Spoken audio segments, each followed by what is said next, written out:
You know what actually drives me crazy? I'll tell you. Someone comes up to me and says, "Hey, I've been putting $200 a month into this hot stock my coworker recommended." And I ask them one question: "Do you have a credit card balance?" And they go, "Yeah, about $6,000. But the interest isn't that bad." Not that bad. They're paying 22% interest every single month and throwing money at stocks that might return 8% if they're lucky. That's like trying to fill a bucket with a hole in the bottom. And here's the thing. This isn't rare. This is most people. Not because they're stupid, but because nobody ever taught them the right order. And order is everything. In this video, I'm going to give you 5 minimalist money rules. Dead simple, no fluff, that work only when you follow them in this exact sequence. By Rule 3, you're going to understand why you've probably been stressed about money your entire adult life, even when you felt like you were doing everything right. And by Rule 5, I'm going to show you an account that beats both your 401k and your Roth IRA. And almost nobody talks about it. These aren't tips. This is a system. Let's get into it. Let me ask you something. What's the median household income in America right now? Around $74,000 a year. That's over $6,000 a month. Now let me ask you this. If most American households are bringing in $6,000 a month, why are 78% of them living paycheck to paycheck? Think about that number. 78%. That includes people making $80,000, $90,000, even $100,000 a year. These aren't people who lost their jobs. These aren't people in poverty. These are people with careers, with benefits, with a steady income hitting their bank account every 2 weeks, and they're still broke. So what's actually going on here?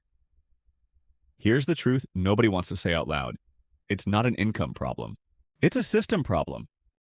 Most people manage money the same way every month. Spend what comes in, save whatever's left, hope for the best. And the problem with that approach? There's never anything left. Because life always finds a way to spend it first. The car needs new tires. The kids need something for school. The rent went up. Amazon made it too easy. And before you know it, it's the 28th of the month and you're watching your bank account like it's on life support. Sound familiar? Here's what I've learned after years of studying personal finance and watching people completely transform their financial lives. The people who stop stressing about money forever, they don't necessarily earn more. They just follow the right rules. In the right order, that's it.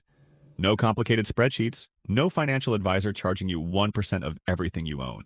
No sacrificing your entire lifestyle, just 5 rules applied in sequence. And I'm going to walk you through all of them, starting right now. But first, Rule 1 is the one most people skip entirely. And skipping it is exactly why everything else falls apart. All right, Rule 1, and I already know what you're thinking. Let me guess, emergency fund. I've heard this 1,000 times. Yeah, you have. And you probably still don't have one. Which is exactly why we're starting here.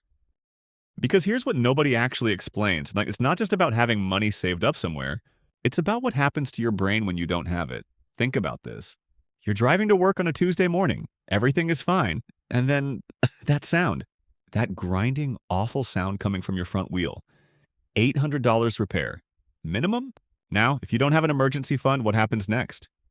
Credit card? High interest? More debt? More stress? And suddenly that $800 problem becomes a $1,100 problem by the time you pay it off. But if you have your financial floor in place, you call the mechanic, you pay it. You move on with your life. No panic, no spiral, no setback. That's what an emergency fund actually does. It's not a savings account, it's a financial shock absorber. And without it, every single unexpected expense in your life becomes a crisis. Now let's talk about the actual number, because this is where most advice gets frustratingly vague. Save 3 to 6 months of expenses. Okay, but what does that actually mean for you? Here's how to think about it simply.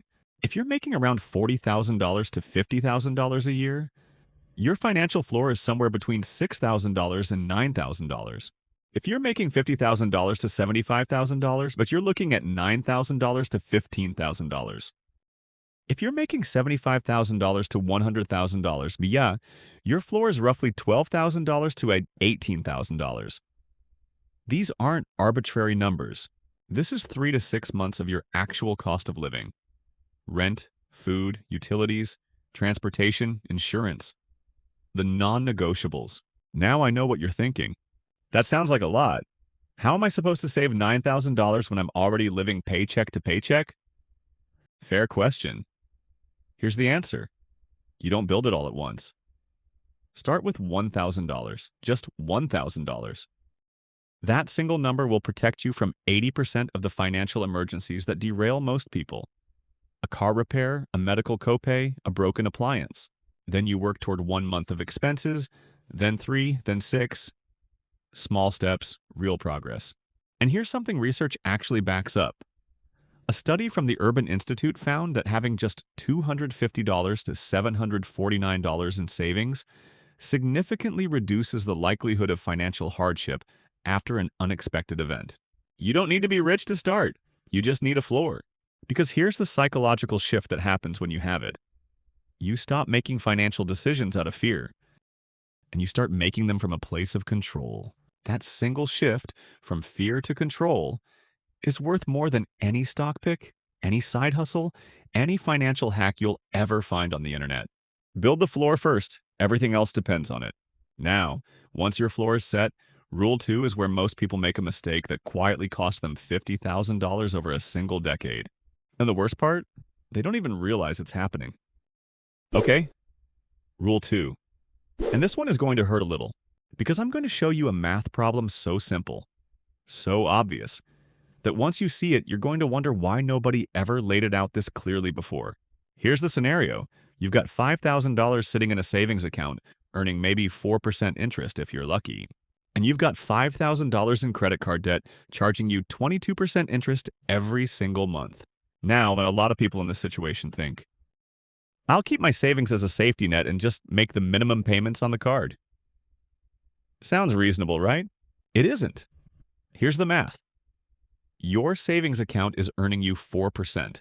Your credit card is costing you 22%. That's an 18% gap. Every single month, every single year, over a decade. That gap quietly drains somewhere between $40,000 and $60,000 out of your net worth. That's not a rounding error. That's a car. A down payment, a year of living expenses. Gone. Because of one simple misunderstanding about what safe actually means. Here's the truth. Paying off high-interest debt is the highest guaranteed return you will ever find. Read that again. Guaranteed. Not 8% if the market cooperates. Not 10% if you pick the right fund. 22%. Guaranteed. The moment you pay it off. No financial product on earth can promise you that. So how do you attack it? 2 methods, and I want you to understand both. Method 1. The avalanche. List every debt you have from highest interest rate to lowest. Attack the highest rate first, aggressively. Minimum payments on everything else. When the first one is gone, roll that payment into the next one. Mathematically, this saves you the most money, period. Method 2, the snowball. List every debt from smallest balance to largest. Attack the smallest first, regardless of interest rate. When it's gone, roll that payment into the next. This method costs slightly more in interest. But research from Harvard Business School found that people who use the snowball method are significantly more likely to actually pay off their debt. Because the quick wins keep them motivated. So which one should you use? Honestly, the one you'll actually stick to. Both work. Inconsistency doesn't. Now, here's the one exception to Rule 2, and this is important. If your employer offers a 401k match, contribute enough to get the full match before attacking your debt. I don't care what the interest rate is. A 100% instant return, which is what employer match literally is, beats everything. Everything. But beyond that match, every extra dollar goes to high-interest debt first. Not stocks, not crypto, not your buddy's startup idea. Debt first. Because you cannot build wealth on a foundation that's actively bleeding. Stop the bleeding. Then, and only then, Rule 3 kicks in. And Rule 3 is the one that actually builds wealth on autopilot. No willpower required. All right, Rule 3. And I want to start with a question. How many times have you told yourself, this month I'm actually going to save money? And you meant it. You genuinely meant it. But then the month happened. Groceries, gas, that dinner you couldn't say no to. That thing on Amazon that was on sale and you'd been eyeing for weeks. And by the 30th of Oswamon, there was nothing left to save. Sound familiar? Here's what most people conclude from that experience. I just don't have enough discipline. Wrong. That's not a discipline problem. That's a system problem. And here's the single most important thing I can tell you about building wealth. Discipline is unreliable, systems are not. The wealthiest people in America are not wealthier because they have more willpower than you. They're wealthier because they built systems that make the right financial decisions automatically before their brain even gets involved. And the most powerful system of all is this: pay yourself first every single month before you spend a single dollar on anything else. Not what's left over at the end of the month. First. Here's exactly how it works. The moment your paycheck hits your account, a predetermined amount automatically transfers to a separate savings or investment account. You never see it sitting in your checking account. You never have to decide whether to move it. It's just gone. And here's the psychological magic of that. You adjust to whatever is left every single time. Studies consistently show that people spend based on what's available and not what they actually need. Give yourself $3,000 to live on. You'll make it work. Give yourself $3,500. You'll spend $3,500. The money expands to fill the space you give it, so stop giving it space. Now let's talk about the actual numbers. The standard starting point is the 50-30-20 rule. 50% of your take-home pay goes to needs: rent, groceries, utilities, transportation. 30% goes to wants: dining out, entertainment, subscriptions, travel. 20% goes directly to savings and investments, before anything else. But here's when you should break that rule. If you're carrying high-interest debt from Rule 2, push that savings percentage higher. 25%. 30% if you can manage it. The faster you eliminate the debt, the faster the system starts working for you instead of against you. And let me show you exactly what this system does over time. If you automate just $300 a month, starting today, into a basic index fund averaging 8% annual return, in 10 years, you have $55,000. In 20 years, $176,000. In 30 years, $340,000. From $300 a month, not from a windfall, not from a lucky investment, not from working yourself to death. From a system you set up once and then mostly forget about. Now push that to $500 a month, which is very achievable once you've eliminated high-interest debt. In 30 years, you're looking at $566,000. Start at 25. You hit 55 with over $500,000. That's not a fantasy. That's compound interest doing exactly what it's supposed to do. But here's the thing about compound interest that most people miss. It doesn't care about your income. It cares about time. Every year you wait, you're not just missing a year of returns. You're missing the returns on those returns. And the returns on those returns, the cost of waiting isn't linear. It's exponential. So set up the automation this week, not next month, not after the holidays, this week. Because the system only works when it's running. Now, automation handles the saving. But Rule 4 deals with something sneakier. Something most people never even noticed until they look back and realize it's been quietly draining everything they built. It's called the invisible leak, and chances are, it's happening to you right now. Okay, Rule 4. And this one is personal, because this isn't about math. This isn't about interest rates or investment accounts. This is about something living inside your head, quietly undoing everything the first 3 rules are building. Let me paint you a picture. You've been grinding for 2 years, showing up early, staying late, doing everything right. And finally, your manager pulls you aside. We're giving you a $12,000 raise. $12,000. That's nearly $800 extra a month after taxes. You're excited. You deserve it. So what happens over the next 90 days? You upgrade your apartment. Just $350 more, but it has in-unit laundry. Completely reasonable. You finally lease that car you've been eyeing. $420 a month. You're earning more now. Makes sense. DoorDash 4 nights a week instead of 2. New phone because your contract was up. 2 new streaming services everyone keeps recommending. Each decision individually justified. Each decision completely reasonable. But here's what just happened. That $800 raise? Gone. Every single dollar absorbed by a lifestyle that quietly expanded to meet it. This is lifestyle inflation. And what makes it truly dangerous? It doesn't feel like overspending. It feels like living appropriately for your income level. That convincing, completely invisible feeling is exactly what makes it so destructive. Now here's the second engine driving this. Because lifestyle inflation doesn't just come from raises, it comes from your screen. The average American spends 4 to 6 hours daily consuming content, and embedded inside every hour, a carefully constructed image of what success looks like. The apartment with floor-to-ceiling windows, the effortlessly expensive wardrobe, the vacation that makes your current life feel insufficient. Your brain quietly absorbs these as the new normal. That's what people like me should have.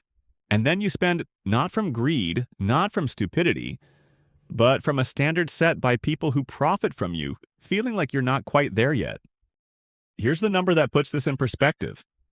The average American spends over $1,500 a month on non-essentials. That's $18,000 a year. Subscriptions you forgot about, clothes worn twice, gadgets sitting in a drawer. Now here's the identity question I want you to sit with. Two versions of you could exist 5 years from now. Version 1 looks wealthy. Nice car, nice clothes, great Instagram. Bank account, not so much. Version 2 is wealthy, maybe drives a used car, but has $80,000 in investment accounts growing while they sleep. Same income, completely different choice. Looking wealthy, or actually building it. Here's the 3-step fix. Step 1. Every raise. Automatically move 50% of the increase straight into savings before adjusting your lifestyle. Step 2. Every 6 months, pull up your bank statement and find every recurring charge. Ask one question. Did I use this in the last 30 days? If no, cancel it today. Step 3. Any non-essential purchase over $100. Wait 48 hours. Studies show buying impulses drop sharply after a short pause. Still want it after 48 hours? Buy it guilt-free. Most of the time, you won't. Plug the leak. Because Rule 5 is where everything accelerates, and you don't want to get there with a hole in the bucket. All right, Rule 5, and I saved the best for last. Quick question. How many of these accounts have you heard of? 401k, Roth IRA, HSA. Most people know the first two, but HSA, Health Savings Account, gets dismissed with one sentence. Isn't that just for medical bills? That assumption is quietly costing millions of Americans tens of thousands of dollars over their lifetime. Here's what an HSA actually is when used correctly. It is the only account in America with a triple tax advantage. Advantage 1, tax-free contributions. Every dollar you contribute comes straight off your taxable income. Contribute the 2024 maximum of $4,150 as an individual. You just saved over $900 in federal taxes immediately. Advantage 2, tax-free growth. Every dollar inside grows completely tax-free. Dividends, capital gains, compound returns, none of it touched. Advantage 3, tax-free withdrawals. Use it for qualified medical expenses and you pay 0 taxes coming out. Now think about that. A 401k gives you tax-free contributions, but taxes you on withdrawal. A Roth IRA gives you tax-free growth and withdrawals, but contributions come from after-tax dollars. An HSA gives you all three. No other account in America does that. And here's the twist most people completely miss. After age 65, you can withdraw HSA funds for any reason whatsoever. At that point, it functions exactly like a traditional 401k, ordinary income tax on non-medical withdrawals, making your HSA essentially a stealth retirement account with superior tax treatment. One catch, you need a high-deductible health plan to qualify. If you're relatively healthy and your employer offers one, this account is non-negotiable. Now, beyond the HSA, Rule 5 is about the full investment sequence. Right accounts, right order, maximum efficiency. Step 1, 401k, up to employer match only. That's a 100% instant return. Take it every time without question. Step 2, max your HSA. $4,150 individual, $8,300 family in 2024. Triple tax advantage beats everything else. Step 3, max your Roth IRA. $7,000 in 2024. Tax-free growth. Tax-free retirement withdrawals. Especially powerful if you're in a lower tax bracket today. Step 4, return and fully max your 401k. $23,000 in 2024. Significant reduction in taxable income. Step 5, everything beyond that. low-cost index funds in a taxable brokerage. Set dividends to auto-reinvest. Then leave it alone. Now let's talk about what this sequence actually produces. $500 a month, starting at 25, average 8% annual return. Age 35, $92,000. Age 45, $340,000. Age 65, $1,900,000. From $500 a month, no market timing, no stock picking, no luck required. But here's what people consistently underestimate. Now, yeah, waiting just 5 years from 25 to 30 costs you over $500,000 at retirement. 5 years. $500,000. That's the real cost of waiting. So start now with whatever you have. The sequence is what matters. The consistency is what matters. And the time is right now. So let's bring this all together. 5 rules, 1 system in this exact order. Rule 1, build your financial floor. No foundation means every unexpected expense becomes a crisis. Rule 2, kill high-interest debt before investing. Paying off 22% debt is the highest guaranteed return you'll ever find. Rule 3, automate savings before you spend a single dollar. Discipline fades, systems don't. Rule 4, plug the invisible leak. Because lifestyle inflation will quietly spend every raise you ever earn. Rule 5, right accounts. Right order. The difference between good investing and great investing isn't knowledge, it's sequence. None of this is complicated. None of this requires a finance degree. What it requires is one thing, starting. Not next month, not after the holidays, not when things settle down. Now, because here's the reality. 5 years from now, you'll be one of 2 people. The person who watched this video nodded along and went straight back to the same habits. Still stressed every month. Still wondering where the money went. Or the person who picked one rule. Started this week. And 5 years from now is looking at a bank account that finally reflects the work they put in. Same income. Completely different outcome. The only difference is the decision you make in the next 24 hours. Pick one rule. Start today. And if this gave you even one shift in how you think about money, hit like, subscribe. I'll see you in the next one.